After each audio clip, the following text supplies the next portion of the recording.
명장에 반열에 오른 도예가들은 물론이고 생활자기를 생산하는 공장에 이르기까지 무안의 털을 잡는 이들이 많습니다. 일본 전역에서뿐만 아니라 한양에서 팔리던 분청사기의 모든 것이 무안몰이라는 어떤 브랜드를 가지고 팔렸다 그래요. 오랜 세월 분청사기의 본향으로 불렸던 무안. 이번에는 600여 년 전부터 시작된 옛 이야기를 찾아 떠납니다.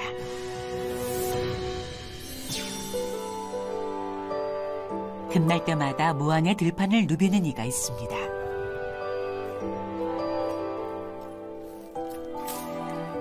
옛 도요지를 찾아다니며 파편 조각을 수습하는 분청사기 도예가 김옥수 명장인데요.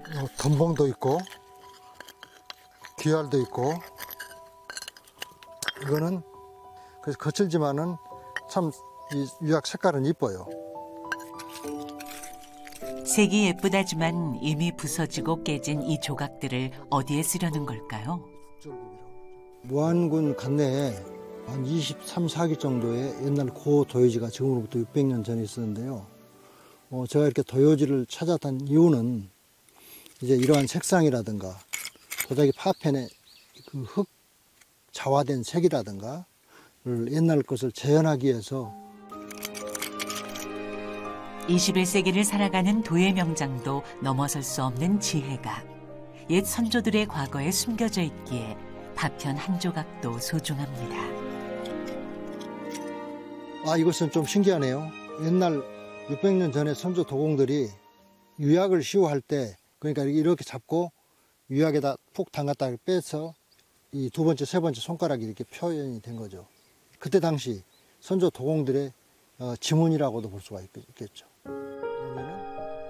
발견되는 파편만 봐도 이 지역에서 분청사기가 얼마나 발달했는지 짐작할 수 있는데요. 그 역사가 새삼 궁금해집니다. 언덕이라서 조심하세요. 예. 색상이 엄청 좋아요. 옛 도요지를 누비며 파편을 줍던 명장과 무안 지역 도자기 역사를 연구하는 이들이 만났는데요. 그렇죠. 고기가 떨어졌나 이거. 근데 꼭 저 백자 같기도 하고. 예, 환운이 제대로 걸리면 이런 푸른색이 나와요. 청자같이. 예. 옛날에는 요 저수지 바로 물가에가 가마터 자리가 이렇게 돌이 그대로 있었습니다. 가마터 자리가. 여기서 이제 도자기를 만들어 가지고 밑에 내려가면 바로 영산강이니까 영산에서 배로 이렇게 운송을 했었죠. 그만큼 이제 중요한 이 자리라고 볼 수가 있죠. 영산강이라는 무역로가 있어 고려 말 강진의 도공들이 이곳 무안에 정착했다는 이야기입니다. 무역로 외에 다른 이유는 없었을까? 오늘의 도예가에게 그 답을 들어볼 수 있었습니다. 무안에 정착한 지 30년째인 분청사기 도예가는 흙 때문이라고 말하는데요. 작업하는 친구가 있는데 그 친구도 가끔 무안흙을 한 번씩 가지러 와요. 그쪽 흙은 색깔 자체가 틀리거든요. 약간 회색 띠는 거고 산청토를 많이 쓰는데 쓰다 보니까 맛이 틀리거든.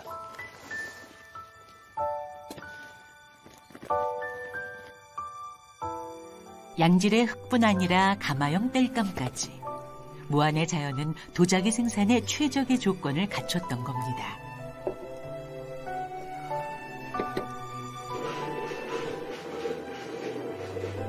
그렇게 무안에 정착했던 고려 도공들은 귀족적인 청자에서 벗어나 청자와 달리 그릇에 백토칠을 한 새로운 자기, 분청사기를 만들었는데요. 왕실에서도 공람용으로 혹은 진상용으로 이러한 분청사기들을 많이 활용을 했습니다. 단지 아마도 세종과 성종 즈음에서는 분청사기보다는 새로운 그릇인 백자가 왕실용 그릇으로 자리 잡으면서 아무래도 분청사기는 이제는 왕실용 그릇의 지위를 백자에 넘겨주게 되면서부터는 양상은 좀 달라지게 됩니다. 그런데 백자의 등장으로 한반도에서 쇠퇴했던 분청사기를 국보급으로 대접했던 이들이 있었습니다. 바로 일본인들입니다. 막사발은 지금 국보로 지정이 되어 있습니다.